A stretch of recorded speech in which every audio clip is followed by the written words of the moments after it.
বেদবনে একে অপরকে পেঁচিয়ে দুটো আশ্চর্য সুন্দর সাপের দীর্ঘ সঙ্গম দেখার স্মৃতি মনে এলো, অথবা দুজনের ঠিক একই সঙ্গে মনে পড়লো বলেই হয়তো ঠোঁটের কাছে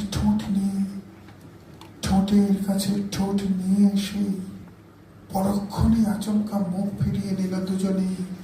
মাঝে এই নৈশব্দ নিজেই নিজের অবয়বে এবং অভ্যন্তরে যে জটিল ভাস্কর্য রচনা করে যাচ্ছে তা ভেঙে ছত্রখান হয়।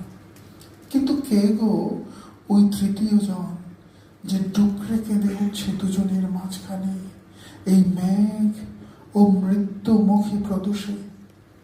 কিন্তু কে গো ওই তৃতীয় জন যে ডুকরে কেঁদে উঠছে দুজনের মাঝখানে এই মেঘ ও মৃত্যুমুখী প্রদোষে? বিগত জন্মের কোনো প্রেম, দুঃখী কোনো নদী? কে?